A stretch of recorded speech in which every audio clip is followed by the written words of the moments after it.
page-u. Infinum se ovodi.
Čuješ tamo? Možda smo već mute, ali... 1-2. Ajmate 2 minute negdje. Da, treba bi. Bar se nadamo. Radimo na tome. To je bila ideja i zadnji put, ali... Da, evo baš... Isprobamo ili ima zvuka?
Dobro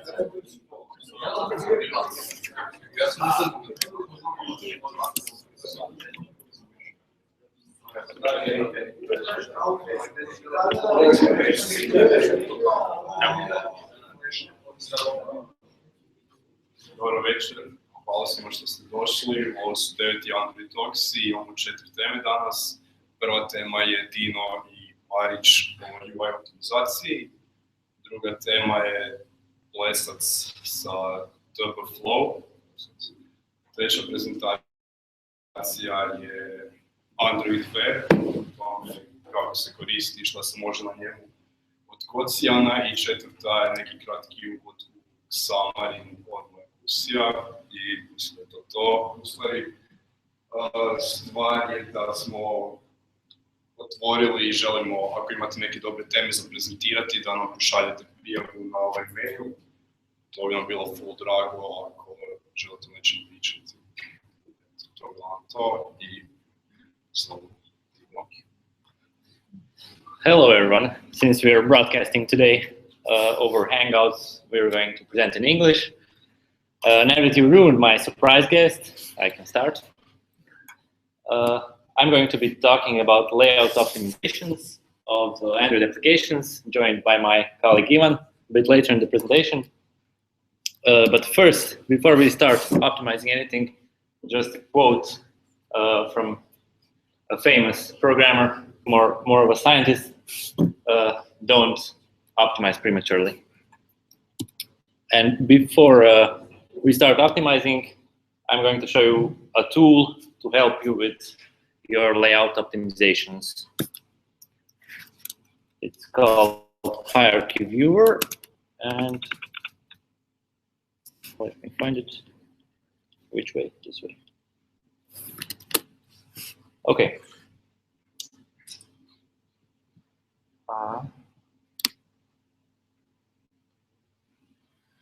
This is a tool which enables you to inspect the layout of a running app, of the activity of the running app on your device or emulator. The device, it will only work with a development device, not with a retail device or an emulator. So you probably don't have a development device. You'll need to use an emulator. And what you can do with this is see the whole view tree, all of the views.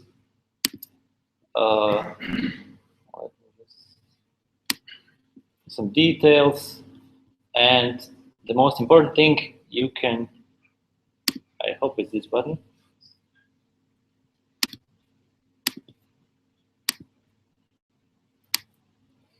I seem to be having a resolution problem.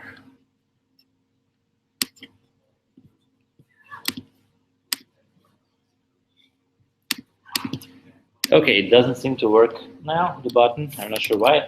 But when you click this button, which says Profile Node, you get little indicators, red, green, and yellow, which tell you how fast this view renders.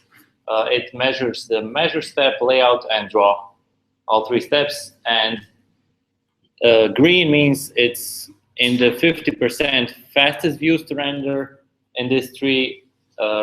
Yellow means it's in the 50% of the slowest view to render in this tree, and red means it's the slowest view to render in this tree. Once you've done this with the whole view tree, you know which views are the slowest to render. It also has a bunch of other options, like seeing all the options of the view and settings to like alpha, rotation, stuff like that. But we're not going to go into detail on this. Now that I've shown you this tool, let's continue. The other tool is the little switch in developer options called Show GPU Overdraw. It's available from Android 4.2. You'll see a screenshot a bit later. Now, to show you how to optimize your layouts, I've made an example app which has one relevant activity, 2 lists side by side, and the right list item is actually a compound view. I actually did this talk a year ago almost the same talk. I added a little more content this time, and I'm joined by my colleague this time, so maybe you've already heard some of this. I've shown you the view tree inside of the hierarchy viewer, and this is, on the right side, is the view tree of this activity. As you can see there, well, maybe you can't see, but you can guess that these two large subtrees on the right side are lists. It's just a hierarchical depiction of your activities layout. Now, before we start optimizing, I just want to remind you how Android draws views. It happens in 3 passes. In the first pass, each view stores its measurements. Then in the second pass, each view positions its children. And in the last pass, each view just draws itself. Now, keeping this in mind, the focus of our optimization will be flattening the layout hierarchy and minimizing overdraw. And a very important thing here, a very useful optimization is if you can reduce the number of the views, because each of the views needs to go through all 3 passes. And the deeper the layout hierarchy, the more expensive it is to have those 3 passes. Now, the first technique is layout simplification. On the right side, you see this list item. It's from the left list. It has an image and a text. Pretty simple. The straightforward way to do it is to have a relative layout or a linear layout with an image view and a text view. But we can do it better. We can just make a text view and have the image as a drawable left or right or whatever we need. We can also adjust the padding, so it's exactly how we like it. And this simple optimization cuts down the number of views to 1/3. This is quite good. The next thing I'm going to show you is the merge tag. It's very useful when you have a compound view like this one. Usually what you would do, again, you would create a relative layout or some kind of layout with multiple views inside of it. We can't use the same trick from before here because it's a text and it's a progress bar. Doesn't really work. It only works for drawables. And now, if you were to make a compound view and in the onCreate method initialize view by inflating it, you would get this kind of view tree for this view. We see a text view, we see a progress bar, we see a relative layout, but we also see another layout for the view itself. Now, you can fix this by using the merge tag. Just instead of the relative layout or linear layout, use the merge tag. And when you inflate it, you won't have the unnecessary additional layout. Next up is overdraw. I talked about it a bit earlier. When you turn on this little checkbox in the developer options, you get this kind of view. As you can see, if actually each pixel that gets drawn more than once on the screen is marked by a different color. If it gets drawn 2 times, it's blue. If it gets drawn 3 times, it's green, and so on. So you know where to focus your attention. Overdraw mostly happens when you have multiple backgrounds. Like you have a white background in your theme, you have a white background in your activity, and again, you have a white background in your fragment. If you eliminate those backgrounds and set it to transparent, you immediately eliminate 1 layer of overdraw. Just it gets a lot prettier. In our example here, we have a selector for the, I'm not sure for what it is, for some of the list items, I think. Some of the list items in the left or right list, I'm not sure here. But it has a default state of white, and also the whole list has a default state of white, a default background of white. So it's redundant, really. We can set it to transparent and improve our overdraw. As you can see now, it's drawn only once, the list items. With those optimizations we just talked about, I measured our progress, and we cut down the number of total views from 76 to 52, and got an, I think, 25% improvement in rendering time, which is solid. Now, two more things I want to talk about. Two more views you can use to improve your layout. The first is space. I'm sure you've had a situation where you needed some kind of spacer between two views, maybe in a linear layout, and then you would add a view, set a height or width, and just add the next one after it. You can use space for this. It's more lightweight because if you take a look at the implementation, the draw method is simply empty. So it spends 0 time in the draw method. And the next one is a view stub. As it says here, this from the documentation, it's an invisible zero-size view that can be used to lazily inflate layout resources at runtime. Before you start using it, it does not support the merge tag, so keep that in mind. First, a simple use case. We have a simple activity which has a list. It displays some books on top of a bookshelf. It doesn't matter what the specifics are, but in some situations, which happen relatively rarely, you have on the right side this little importing layout, and it shows only when you're importing new books or something. So it's not there commonly, and this is a perfect view case for view stub. How we would use it? Just define it in your layout. You can define an inflated ID, which will override the root ID of your layout which you're inflating, and of course the layout which you need to inflate. And once the time comes to show this layout, you just find this view stub and call inflate on it. This will just replace the view stub with your layout. This is how the view tree looks before inflating it. Just a simple view stub, very cheap, and after inflating it. Instead of a view stub, we have a linear layout with some children, and that's it.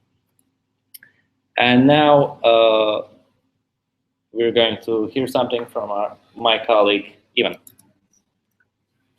Hi guys, I'm Ivan, and I want to talk to you about one example and one solution that maybe isn't so obvious like ones that Dino mentioned.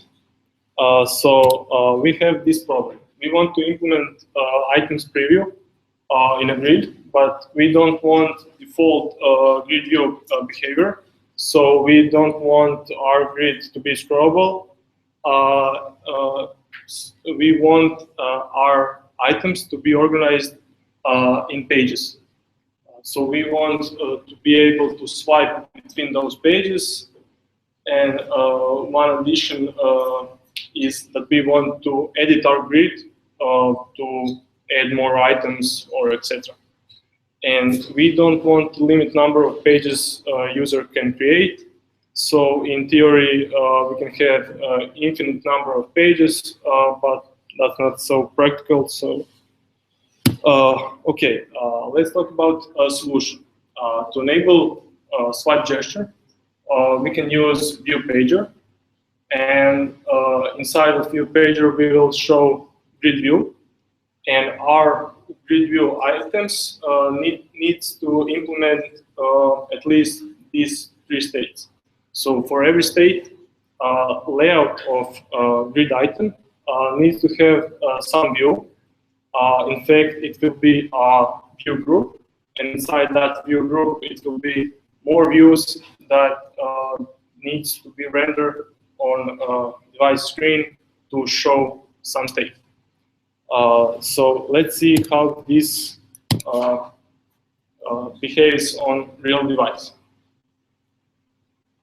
We have grid view, and on that grid view we have some items. We see empty placeholders, and when we start, when we want to go in edit mode, we see a significant delay before a view is entered in edit mode. And when we want to add new item on last page, so last page is always empty when we are in edit mode, we see that adding new item takes up to 5 seconds and it generates a new page. So what is happening here? Every view inside grid items layout needs to be measured, layouted, and drawn on the screen. So how can we optimize that view? We need to simplify the layout, and what is better than to have just one view? But how can we have multiple states with just one view?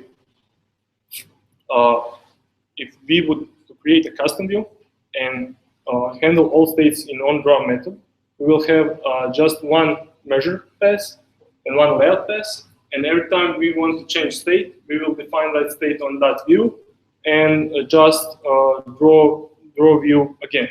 So we will eliminate all unnecessary measurement.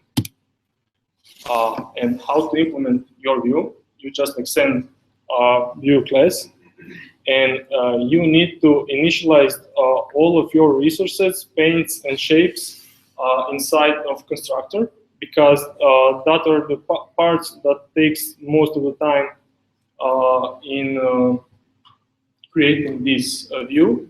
And if you would do this in onDraw method, it would make rendering that view delayed, and you would see a bit of lag.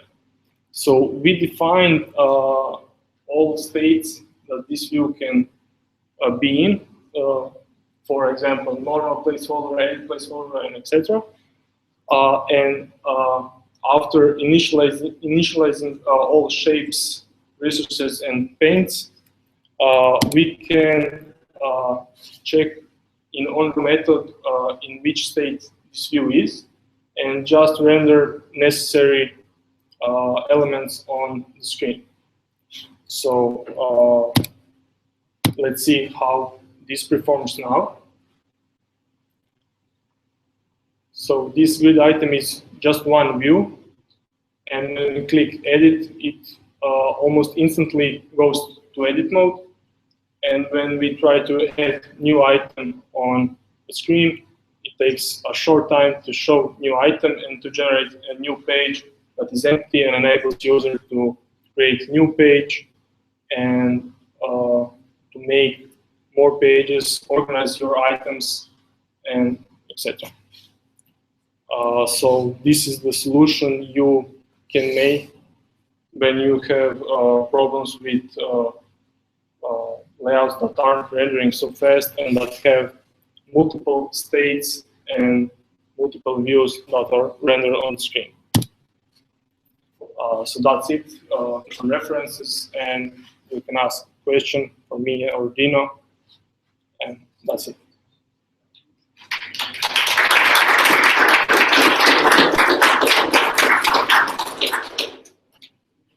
Before we go on to the next presentation, are there any questions? Nothing. For Ivan? Okay, that's it then. Another Ivan.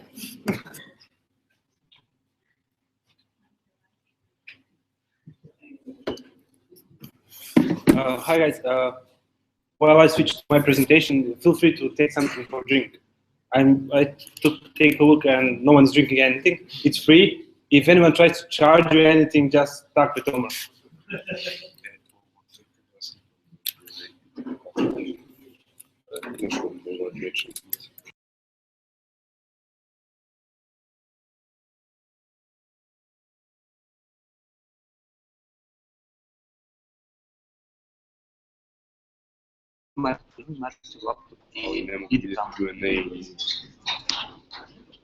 Annex of incognito mode. Oh, by the way, they hear everything.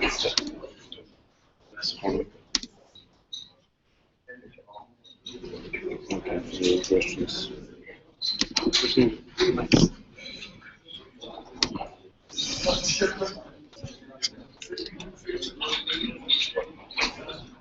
Čekaj da se malo. Yes. Iznос, možná prezentaci tam. To.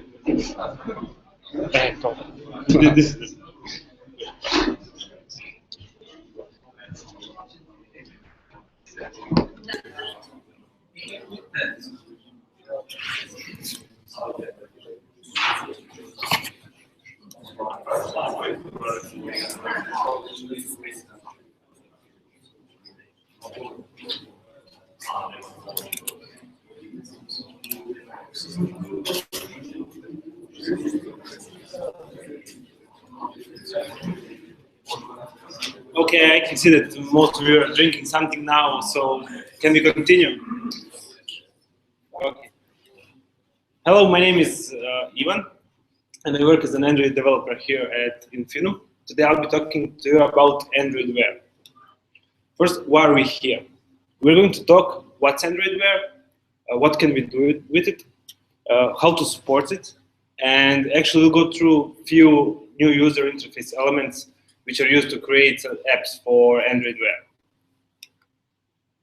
Let's see what this is. Android Wear is an operating system designed for smartwatches and also other wearables. By other wearables, we mean Google Glass, and that's about it. Since Google Glass is kind of in status quo, only smartwatches are supported for now. Its user interface is heavily based on cards. We'll see what are cards and what's the card stream and how it's used.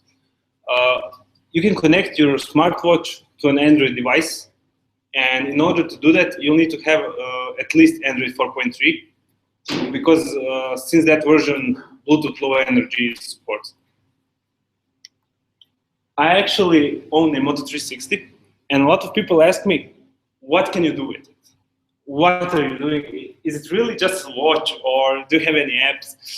Unfortunately, I added only 5 screenshots here because taking screenshots is still kind of buggy on Android watches. So, but you can have a calculator. If you're working out, there's an Endomondo. Navigation is really genius. If you're using navigation while walking, you'll really love it. This tennis racket here, this is an awesome app from Croatian developers, which is you can use your watch to control a tennis player on a mobile phone. It's really awesome. And you can have some kind of notifications. But you're probably wondering, what can you do as a developer for Android Wear? Actually, you can do 3 things. You can create custom watch faces, you can create some kind of contextual cards in the stream, and you can create full screen applications. We'll go through each of them, but we'll only show the user interface elements for full screen apps. But first, you'll have to keep an eye on these 5 things. First thing is the 5-second rule. This is actually, it's not a rule, it's a good practice. This means that each confirmation of user's action cannot take more than 5 seconds. A good example for this is when you tell Google to remind you to buy something tomorrow at 6 o'clock. Your watch is going to show you, okay, reminder to buy your milk, then it's going to scroll all the way down so you can have a quick glance on the whole reminder, your whole event, and you'll have 2 seconds to cancel that action. All that takes 5 seconds. So each confirmation you have, it needs to be at most 5 seconds. You need to use large elements because size really matters on watches.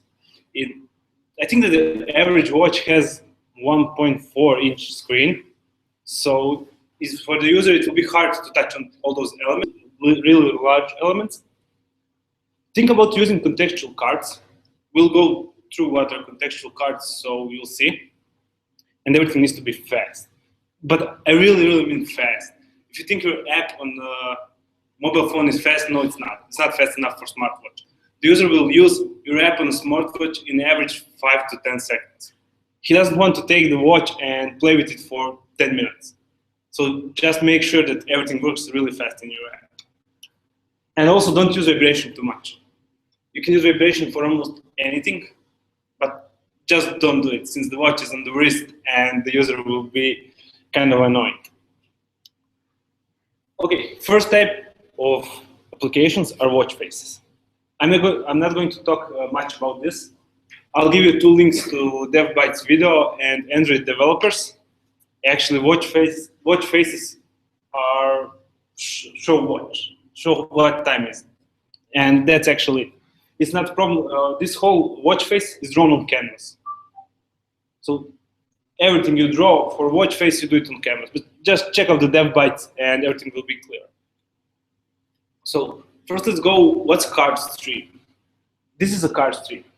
It's actually your first screen of user's watch. The user can see what time is it, and he can see some kind of cards. They can be contextual or non-contextual, but the user can swipe through these cards. If there are no cards, the user can only check what time is. So in this card stream, you can create bridge notifications. These bridge notifications are really, really boring, because if your app already has notifications, you already support bridge notifications. They just push from the notification from your mobile phone to your watch. And that's basically it. More interesting kind of notifications are contextual. So for example, if your user is in the museum, you can show him some kind of card. Hey, click here and check out what's new in the museum, or something like that. If your user is currently working out, you can show him some information about his workout. He can pause the workout. These contextual cards are based on the context of where the user is currently located. It can be based on location. I don't know, if you have a heart rate sensor, so if the user is having a heart attack, you can show him the nearest hospitals or something like that. Just be creative. When it comes to full screen apps, there are 2 kinds of. First is a 2D picker. 2D picker is actually a design pattern. It allows the user to choose something. In here, you show a user a contextual card. Hey, would you like to check in this bar? If he doesn't want to check in this bar, he has an action change location, but he first has to swipe left. You don't have to worry about that because the smartwatch users are really used to swiping left for entering something and swiping right to exit any app or anything. So he changes the location and he gets a picker to choose a new location. When he chooses a new location, he checked in. Actually, this is a 1D picker, but it can be as complex as you imagine. The user can change music tracks, can do almost anything from this 2D picker. It's available as a grid view pager component.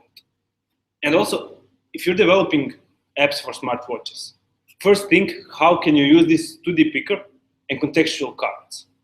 Because if you use that, your app will look like it's an integral part of the Android web. If you can't do anything with 2D pickers and contextual cards, you can use custom layouts. Now, if you ask me, this is the most interesting part, but you have to use them only when you can't use cards. First, cards are everything on Android web. So first, think about using the cards. If that's not going to work, use custom layouts. These custom layouts should not look like cards, so that the user won't be confused. Okay, am I in a card stream or have I entered some application? Of course, unless it's a 2D picker. If you ask Google, 2D picker is allowed to look like cards. Also, think about how the user will exit your app. There is no back button. The user can swipe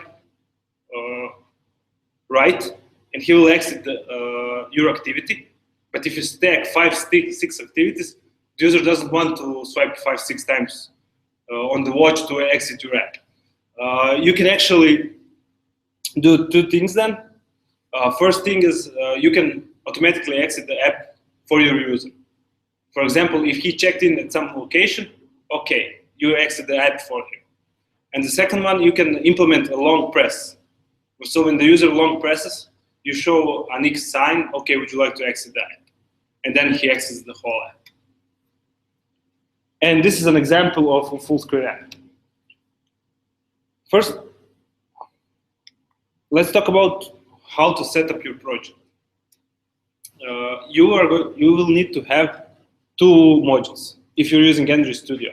If you're using Eclipse, don't use it. And that's it. You'll need to have two modules. One will be mobile and one will be web. And it really doesn't matter if your app only works on wearables. You will need to have that mobile module. Why? That's because you're going to sign the mobile module and upload that to Play Store. It doesn't matter if it doesn't have a launcher icon. It doesn't do anything. It's okay. The Android operating system will automatically push the wearable app to the smartwatch. So just remember, you're going to sign the mobile module. You'll have to add two libraries as a dependency. First one is wearable support library. This is used for user interface elements. And the second one is Google Play Service for wearables, and this one gives you some kind of data layer to communicate between watch and mobile. Also, you'll need to declare in your manifest that you're using a future watch. And that's about it. Now you support watches. Before we go to the first layout, which I'll show you, I want to explain you that there are two types of watches. One is square and one is round. So it kind of gets, you kind of ask yourself, how am I going to support two types of screens? I know Android has, I don't know, 18,000 million different screens, but actually they're all square. And here you have a square watch and you have a round watch. So that's why we're going to go through some elements which will work on both square and round. First one is a watch use tab. This is a new layout in wearable support library. And what it actually does, you add it to your XML layout, and then you have two attributes. One is called,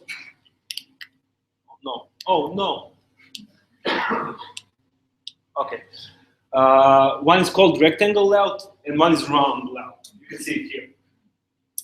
Basically, what you're doing here, you're creating two different layouts, one for a round watch and one for square watch. If you ask me, that's really pain in the ass. I mean, this is how it was before Android introduced fragments. You would have to have two layouts, one for mobile phone and one for tablet. And that was bad. But okay, I'll just show you what you can do with this. Once you add this to XML, you can set the on layout inflated listener. And when that watch view stop is inflated, you can access all the views which are inside these layouts. I'm talking about these two layouts, rectangle and round layout. And as you can see here on those two screenshots, the left layout is completely different than the right one, because this one has an image sensor, and this one doesn't. So fortunately, Google thought about this and gave us so-called box instant layout. This is an awesome layout which will allow you to create one layout for both types of watches. Actually, it's pretty simple. All you need to do, the children of this box instant layout need to set layout box attribute. And they can set it to, if they set it to all, then as you can see on these screenshots, it will add some kind of instant to round watch. But the most important part here is only to round watch. It's going to create some kind of a box here so that this layout fits. As you can see, here's some padding on the left and on the right. But on the square watch, you don't have any padding, because instant is applied only on the square watch. You can also set this layout box for all 4 sides. You can set right, left, top, and bottom. That means that only one part won't be cut and others will. Now let's see how to create a default card layout. You have seen the cards. They are in the stream. They are shown, and Google actually gives you one default card. Just please take a look at this. I have added a box instant layout and the frame layout inside. And just watch it. I have added layout box to bottom. This does not have anything to do with the cards. It actually has to do something how box instant layout works. Actually, creating a card fragment is extremely easy. The only thing you need to do is call a create method of card fragment class, and it takes 3 parameters. One is title, subtitle, and logo. And what will this give you?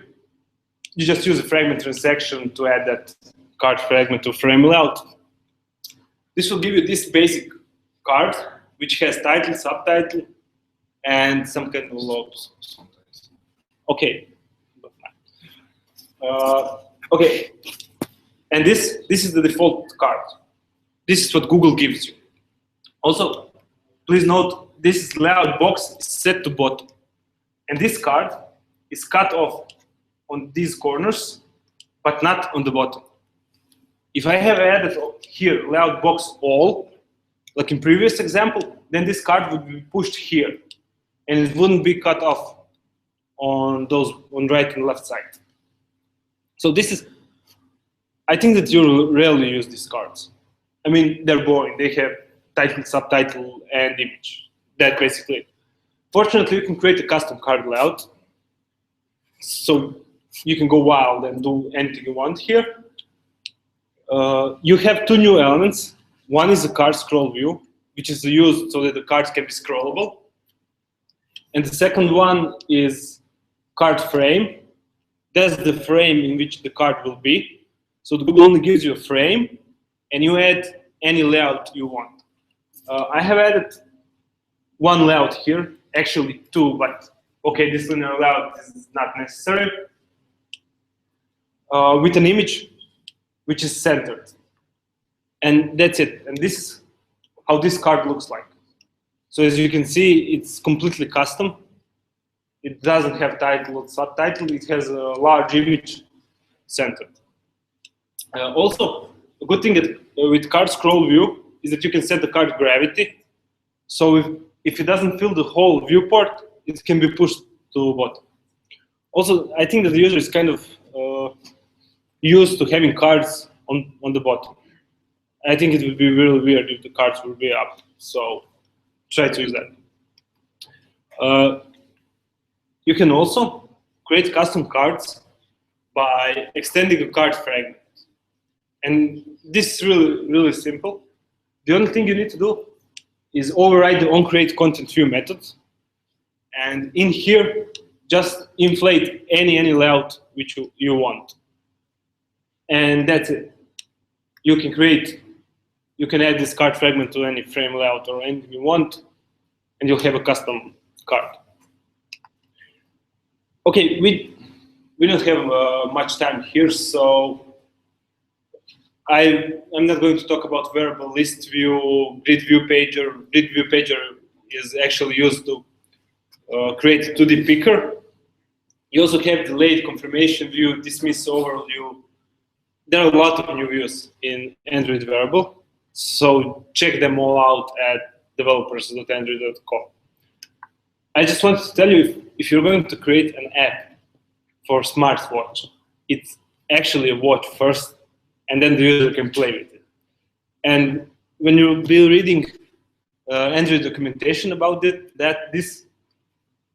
it will always state that the user has to know what time it is.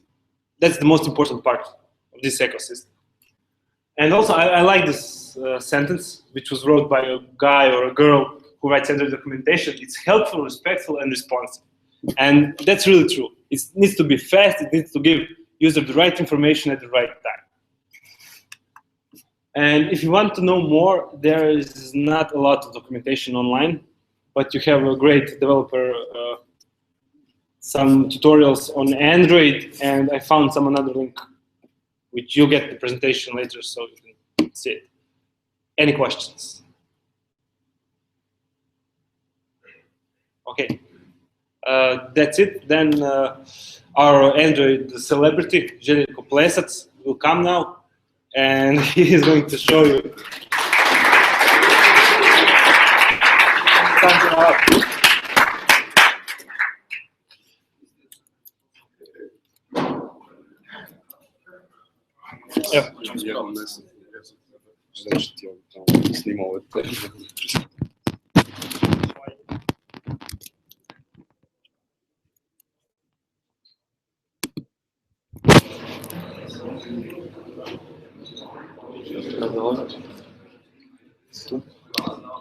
I odaberi ovu drugu.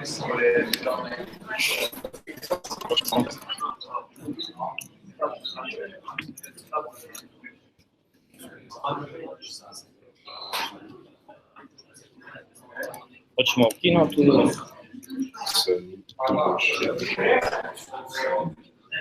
Mislim da ako full screen što će prevoditi. Ok. Ajde samo vidi da je sve ok, neko javša.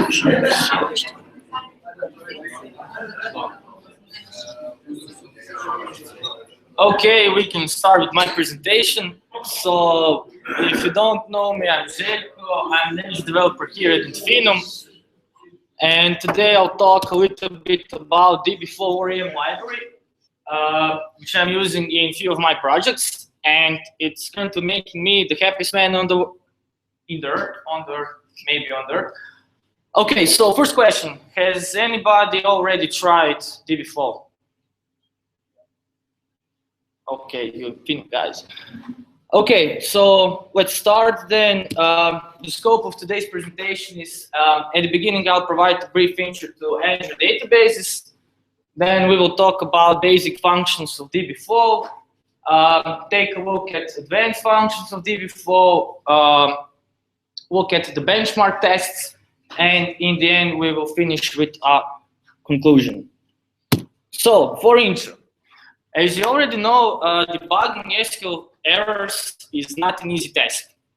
It's pretty much the same thing if you have to debug something on your web application, mobile application. It's a complicated task.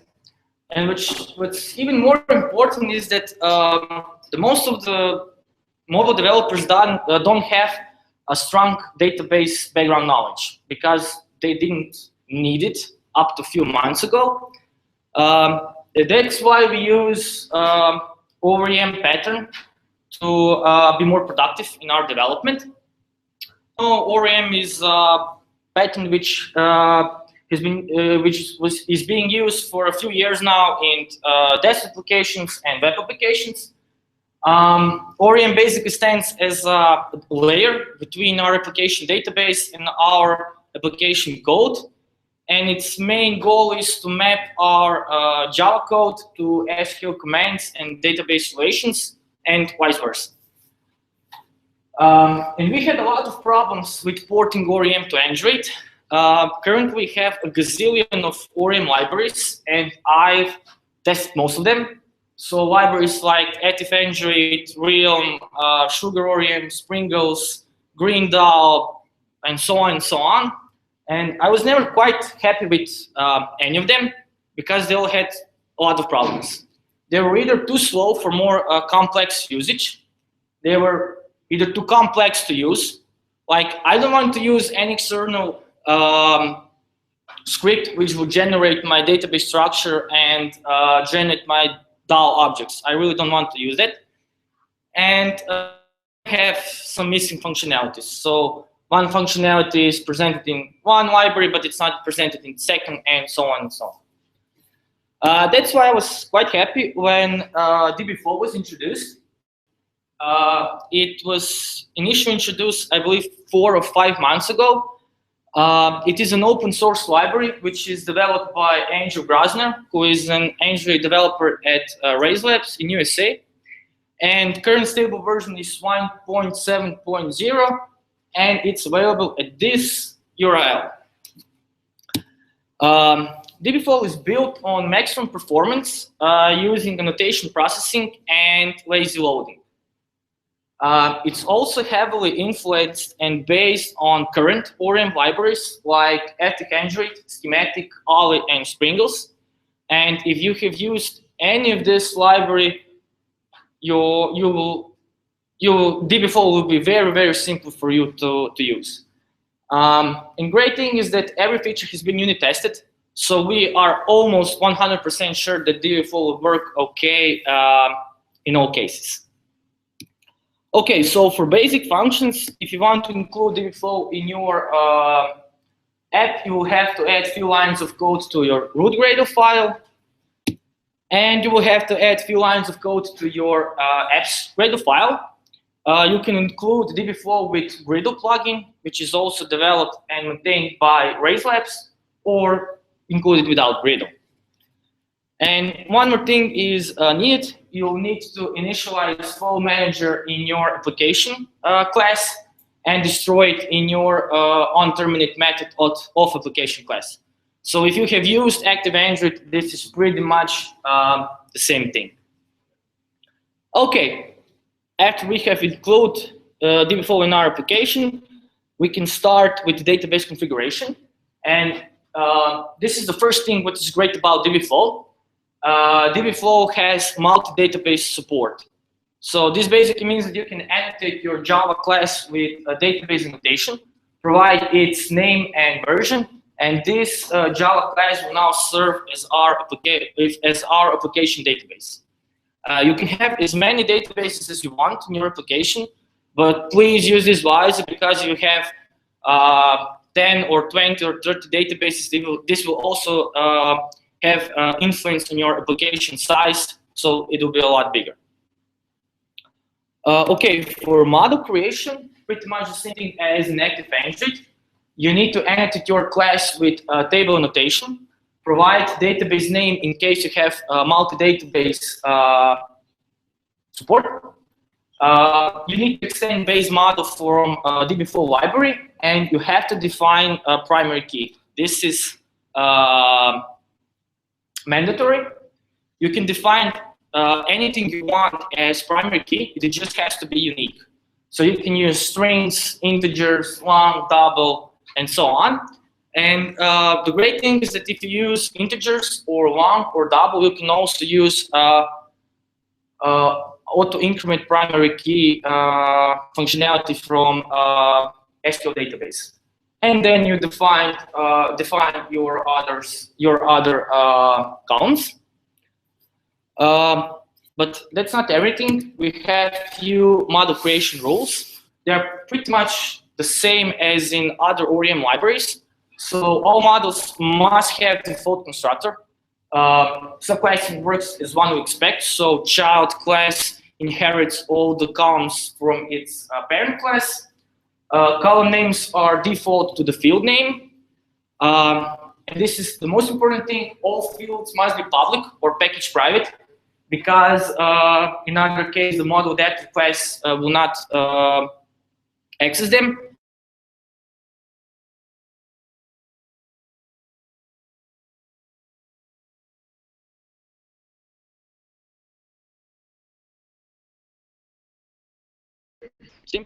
Simple. Okay, so in most cases, you have some more complex database structure, and you use relations. DBFlow has support for all the types of relationships between tables, so it supports one-to-one, one-to-many, many-to-one, and many-to-many. But many-to-many is not okay, because it's not in third normal form. And one problem with foreign key is that the foreign key initialization is pretty much the same as writing SQL command. So you will need to reference your column name in this table. Then you need to reference foreign key name in the table which you are referencing to. And you will need to define column type of this foreign key. And it has to be unique. It has to be the same in both tables. Foreign keys are always lazy have a typo, always lazy instantiated. This means that when you fetch your current table from database, it will not use your foreign key models. They will be fetched when they are needed.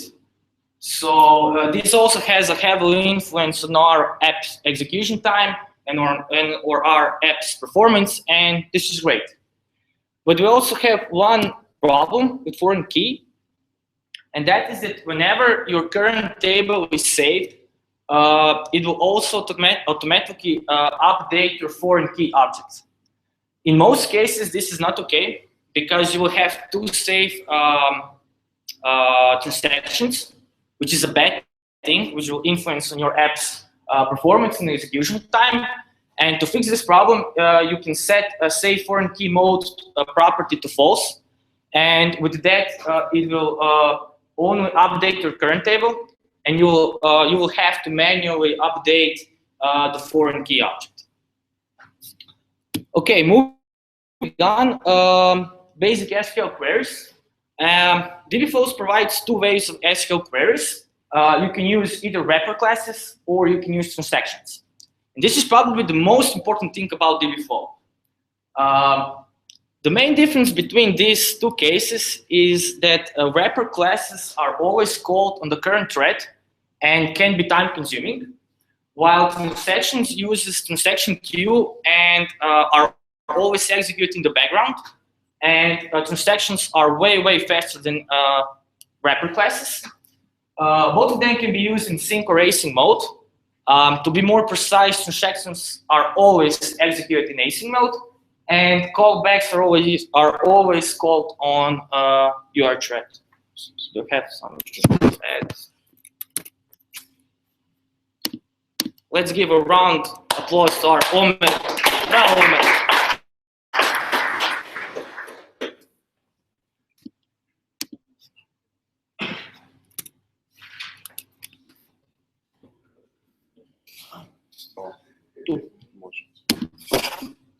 Okay, moving on. Wrapper classes. Wrapper classes are quite similar to Active Android, and they can also use transaction queue. I really don't know why is this allowed, but if you read the documentation, it states that DBFlow allows you to use library however you prefer, which in most cases is not good.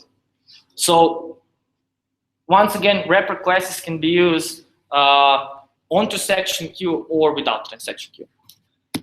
If you take a look at the basic SQL queries, so select pretty much the same as in Active Android. You define from which model you want to query something, add some cases with where command, and the last two commands are executed on transaction queue, and you can see that we have callback visitors. Update, pretty much the same. You define in which table you want to update, what do you want to update, where you want to update, and also you can use this command in async or sync mode. Delete, pretty much the same. What do you want to delete, where do you want to delete, conditions, and so on and so on. DBFlow has support for all SQL commands, so you can use join statements, order by, having, group by, limit, offset, first, last, and so on and so on. Okay, moving on, transactions. Transactions utilize DB transaction queue, which is based on value request queue by using a priority blocking queue.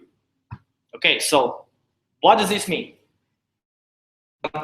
Your transactions are prioritized, and they are sorted in your transaction queue by taking in account their priority.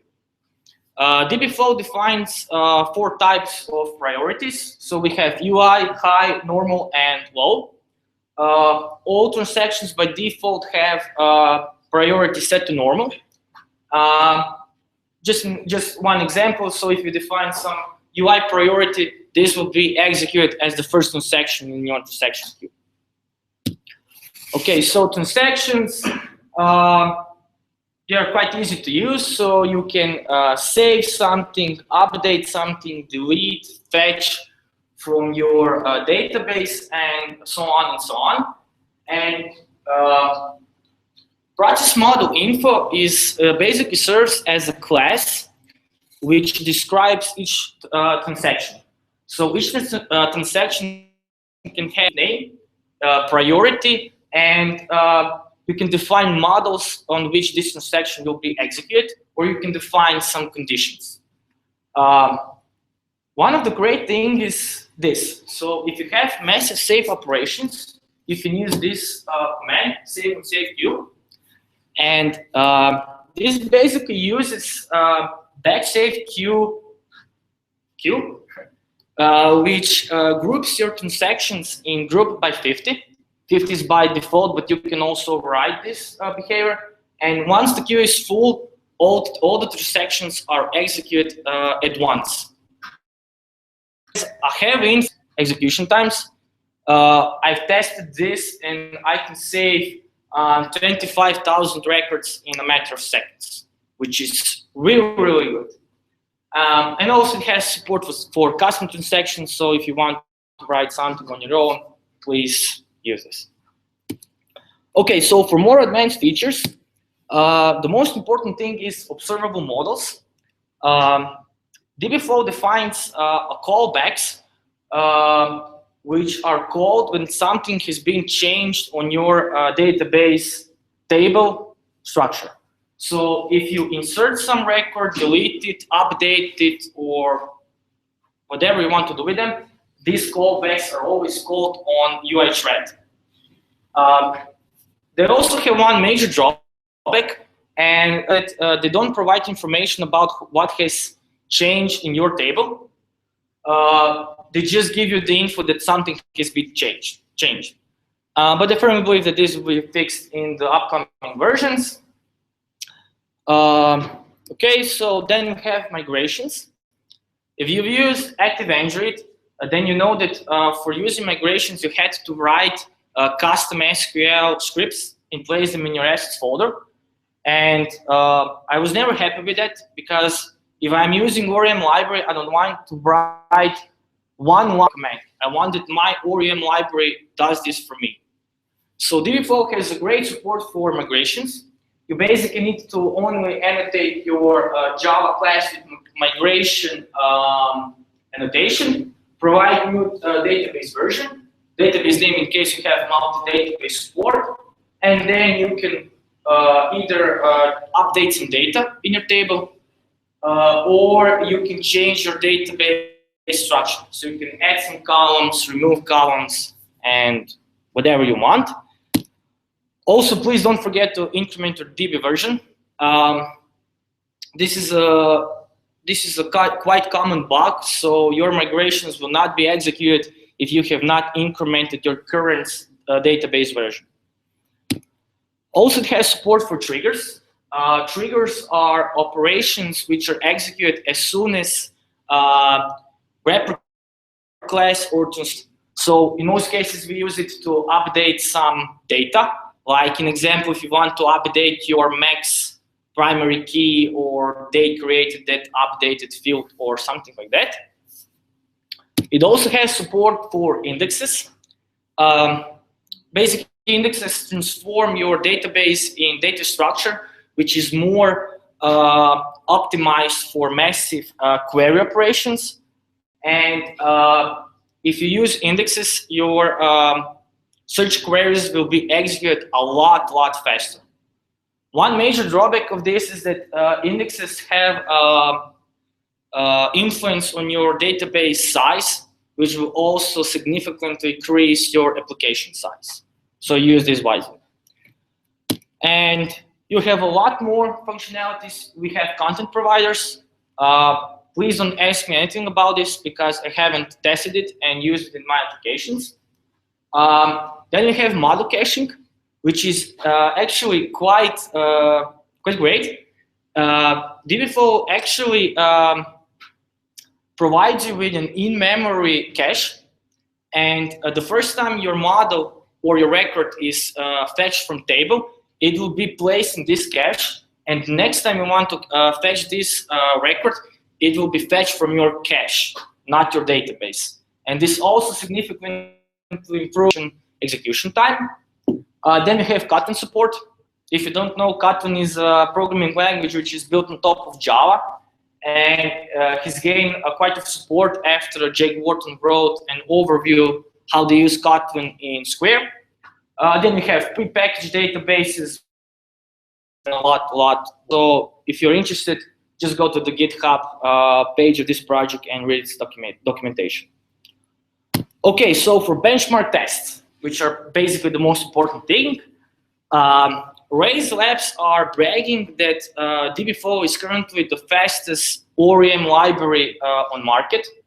And to prove this theory, they have created an open source project, which is available at this URL, where you can do some comparison between 4 most popular Android ORM libraries. That's Active Android, Sugar ORM, Sprinkles, and DBFlow.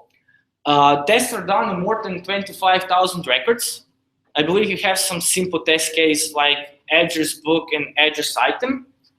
And results are quite fascinating. You can look at them at this URL. I have only 2 cases. First is fetching records from your database. As you can see, DBFlow is the fastest. And I believe that this picture was taken about 1 month ago when DBFlow didn't have support for indexes. So in theory, DBFlow should be at least 30 to 40% faster now than 1 month ago. And for save operations, you can see that DBFlow actually performs as twice as better than its main competitors. Okay, so in conclusion, in my opinion, DBFlow is currently the best ORM library in market. It has a lot of functionalities, and with every new version, they add a few more. We have an active community, so if you report some issue, it will be fixed in a matter of days.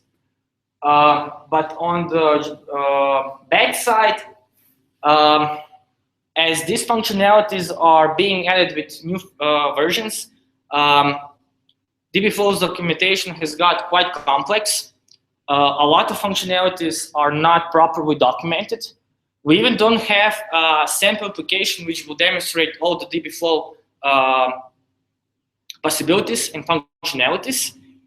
And it also has a steep learning curve. So basically, you need to have at least a solid knowledge in database management to use DBFlow at its fullest, because otherwise you will have a lot of problems, a lot of errors.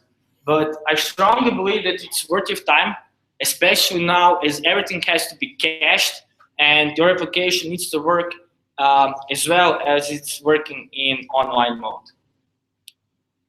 Okay, so that's everything from me. I hope that I wasn't boring. So if you have some questions now or not. Okay. Is it better than Active Android? Yes. I rest my case. Okay. Anyone else? Can you use it in Eclipse? No. That's a good question. DBFlow has only support for Gradle. It's written in documentation that DBFlow will never be supported for Eclipse because it's officially deprecated for Android development. So, yay DBFlow. Anything else?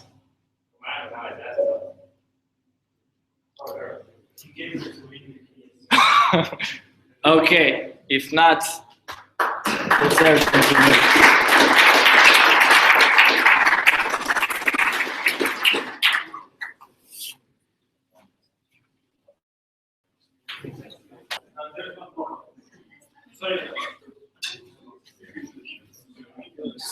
Samo flex i to.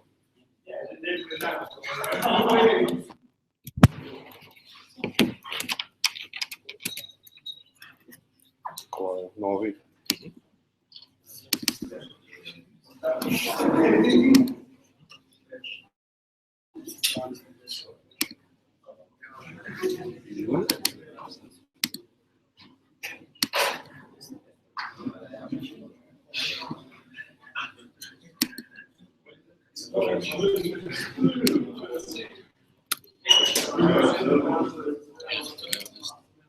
Sure. Okay. There's some questions about, but just announce that we'll answer them at the end. There's no sense in us turning back now.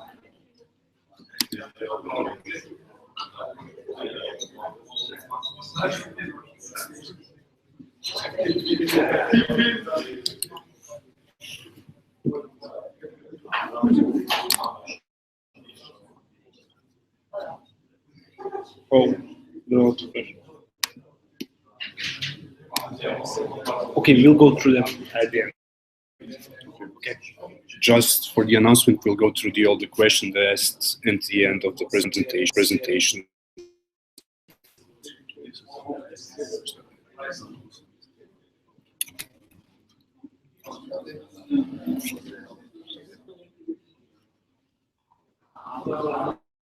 Hi everyone, my name is also Ivan.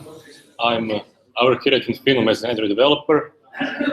I'm part of Infinum's Android research and development team. And in tonight's lecture, I'll talk to you about cross-mobile development in Xamarin. So we'll start with a brief introduction to cross-mobile development. Then I'll talk to you about Xamarin, differences between the conventional development of Java applications using Android Studio or Eclipse plus Java versus programming in Xamarin. Then I'll show you a few Xamarin projects based on the type of code sharing you use. And in the end, I'll sum it all up with pointing out advantages and disadvantages of using Xamarin.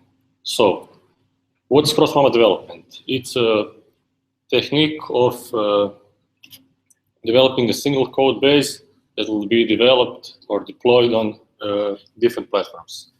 It encourages you to write multi-layered apps using data access layer, business logic layer, application layer, and UI layer. The thing is that you write data and business logic layer only once and reuse it. Doesn't matter if you're targeting iOS applications, Android applications, or Windows applications. There are essentially two approaches to writing cross-mobile development apps, cross-mobile apps, and those are using embedded browser control. So it means using HTML, CSS, and JavaScript to write web apps that are wrapped as native apps, such as Cordova or PhoneGap, or use tools that automatically create native apps, such as Accelerated Titanium and Xamarin, which I'll talk to you about tonight. So, Xamarin. It's a software company founded 4 or 5 years ago by the creators of the Mono platform.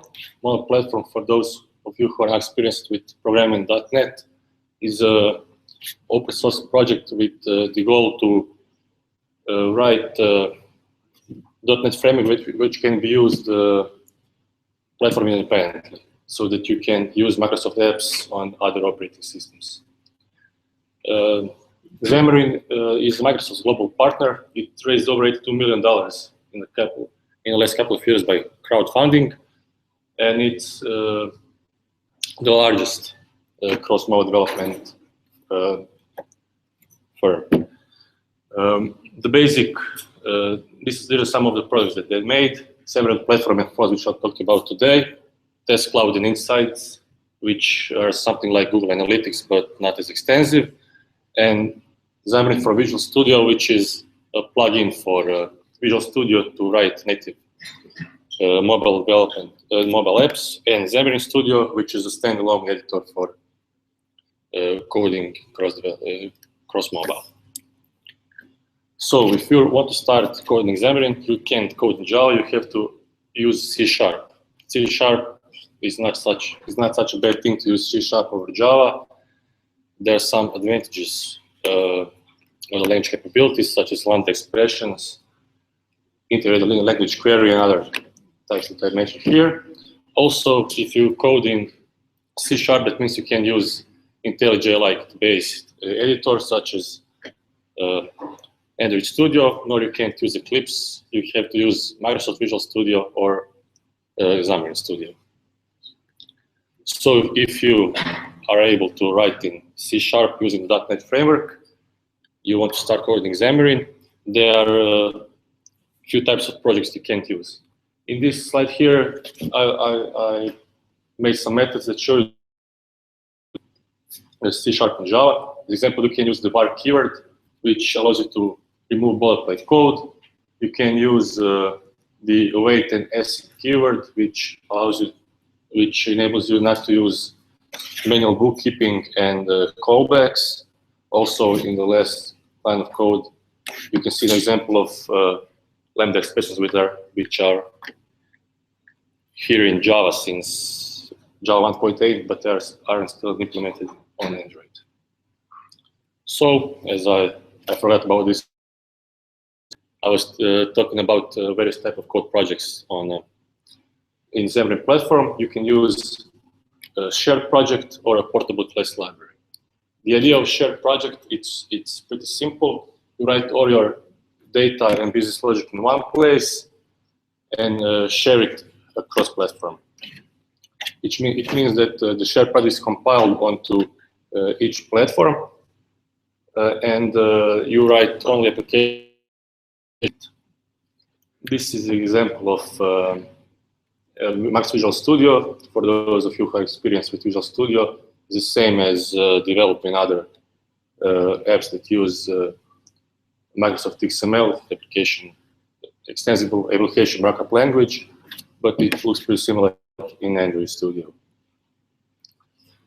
Because the whole code base for accessing data and business logic is in a shared project, you can branch out different code that will be put dependent on the operating system we are using. In this example here, if you are using Silverlight, which indicates a Windows Phone platform, or Android platform, or the third case, if you're using iOS platform, different code will be compiled and deployed in a different project.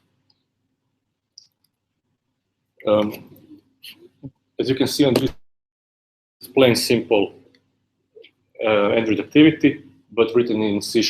You have your basic views up there.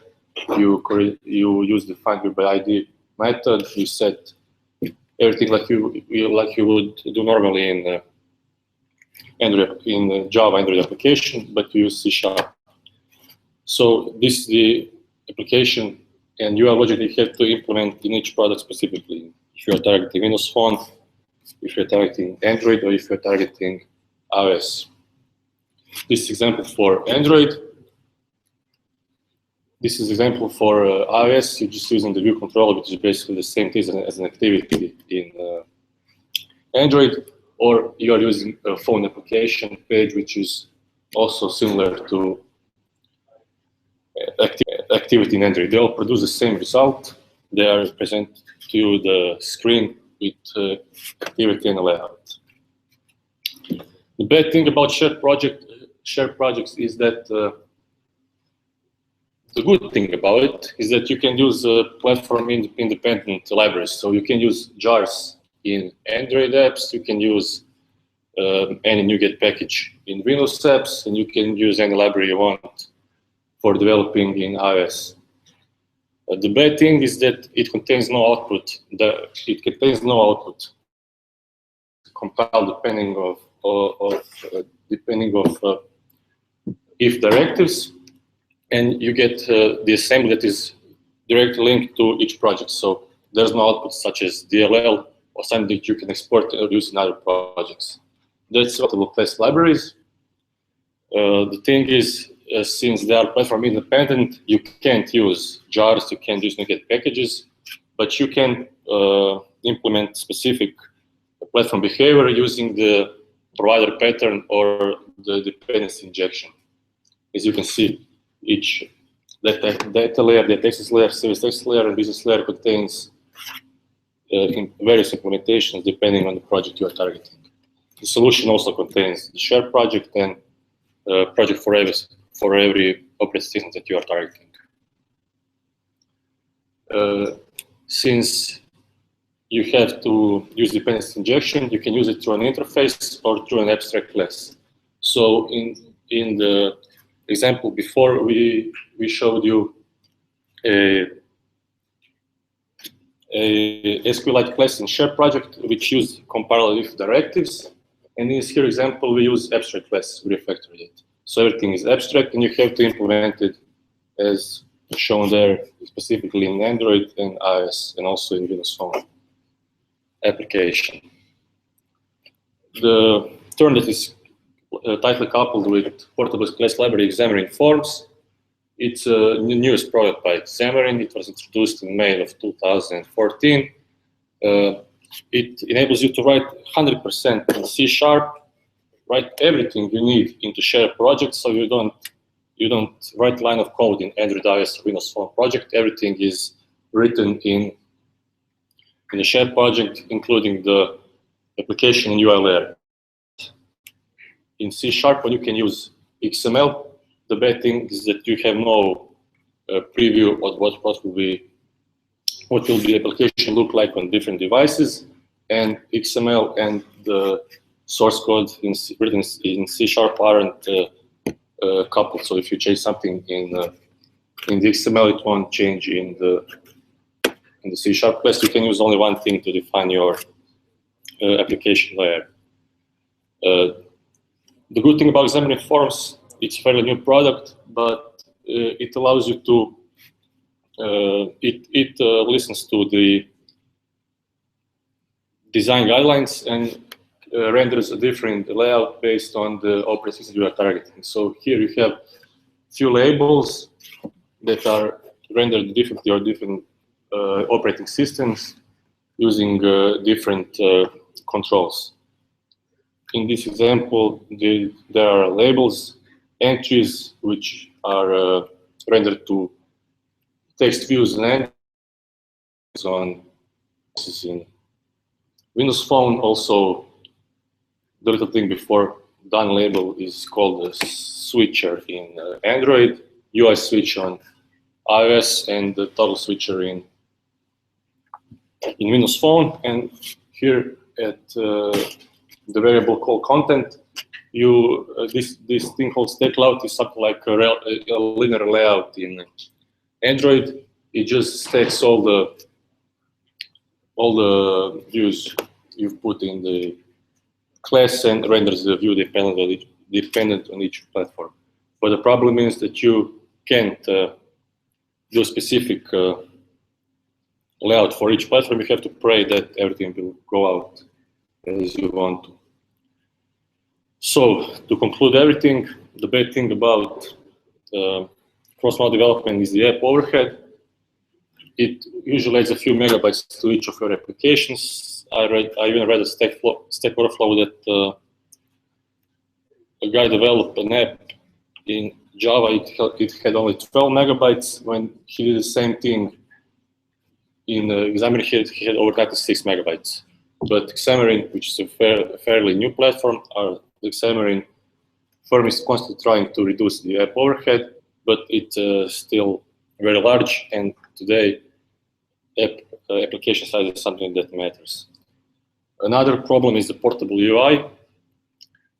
You have to create a UI layer on each platform, except in Xamarin Forms, but you can control specifically. You can be pixel perfect, everything. I've done some coding in Xamarin when I started working here, and I couldn't line up all the things I wanted on all three platforms.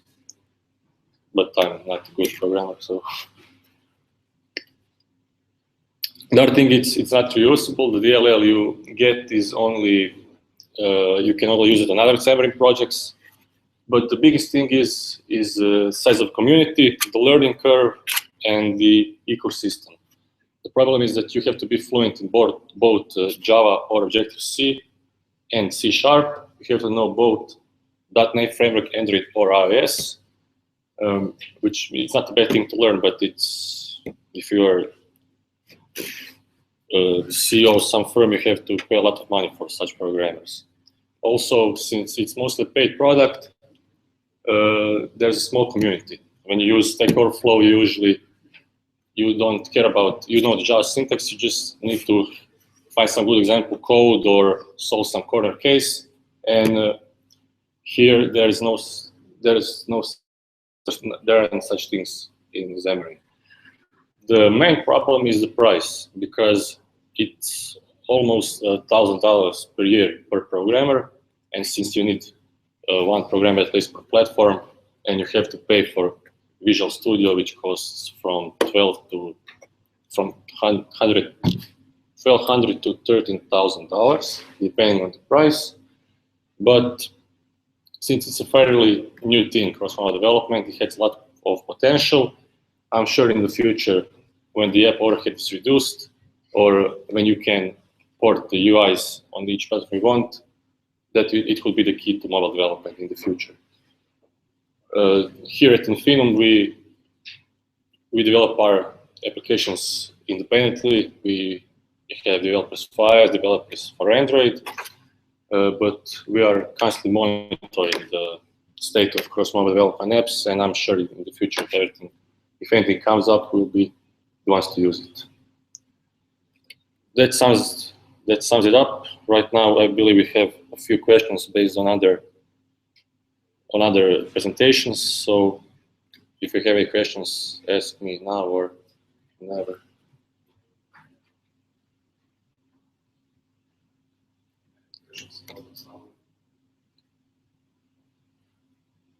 Would you use it for a simple app? No, I tried to use it. I would never rewrite the code of Xamarin in my life ever again. Please tell us why. Because I used Xamarin Forms and I couldn't manage to put down the layout the way I wanted. There's no designer, so I can manually edit it. I just have to pray that some other version of Xamarin, they will fix it up and maybe create a designer, so I can specifically do different things on different platforms.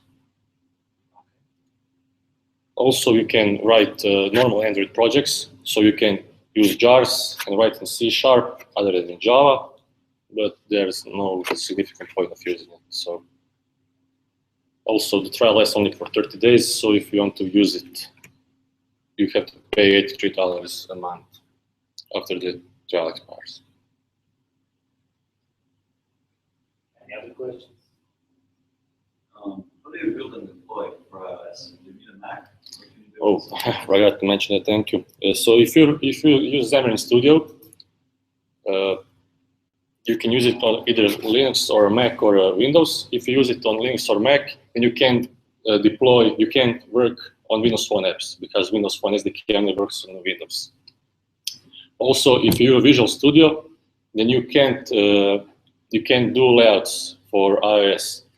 You can debug even iOS app, or if you can just make an iOS project. You have to use a Mac that's on the same network, and you can debug it from Xcode.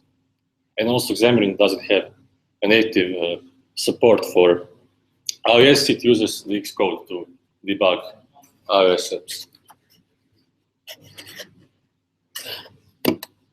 No more questions? Okay, that's it.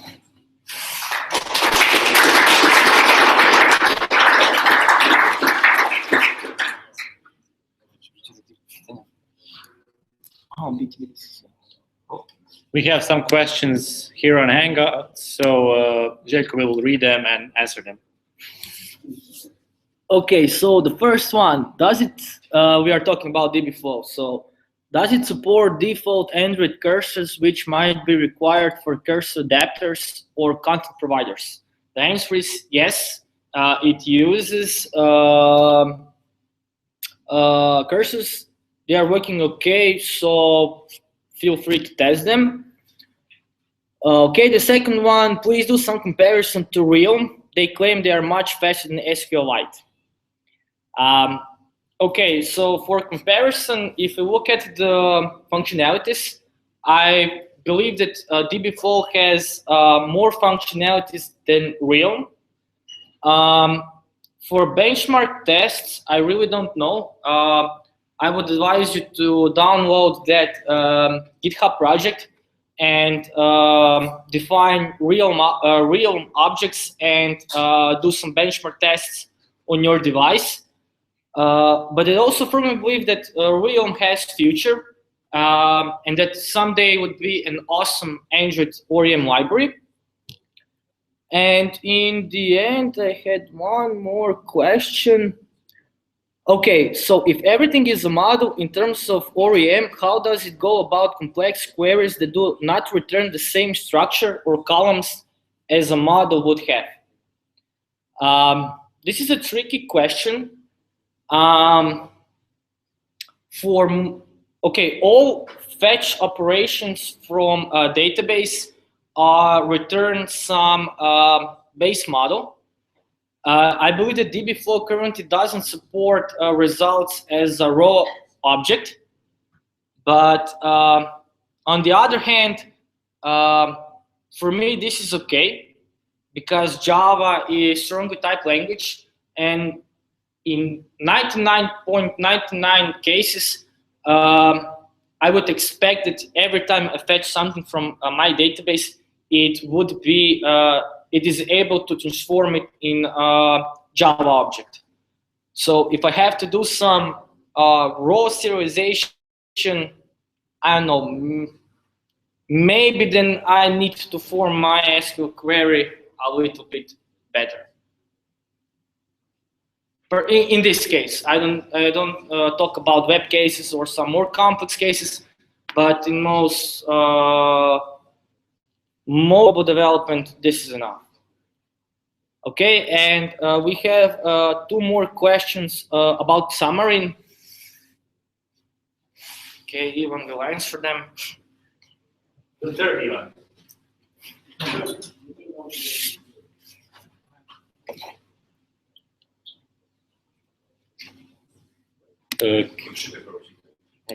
Can you do material design on Xamarin?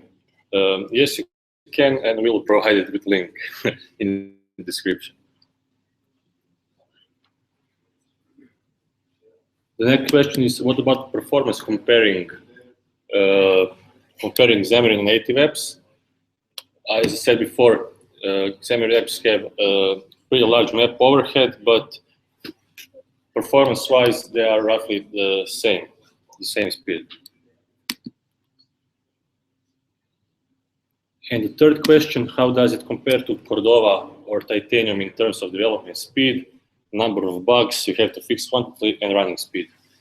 Well, Cordova was developed by our JavaScript team, so we haven't developed parallel in Cordova and Xamarin, so I can't answer these questions.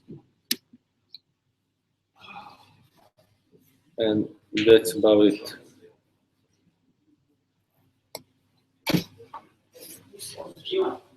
One more.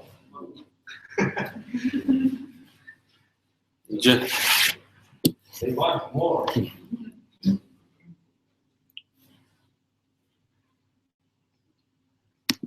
If I paid for a month of Xamarin subscription, made an app, released it on the market, and stopped paying for Xamarin, what happens to the APK and the app? Does it start working? No, it doesn't. Once you paid for an app, you can. Once you paid for a license, you can do whatever you want for 30 days, and after 30 days, you won't be able to open your project in the editor, but the app will remain on the store.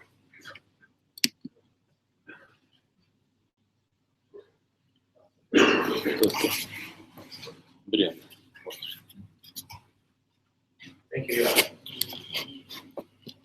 This is the end of the broadcast. Thank you.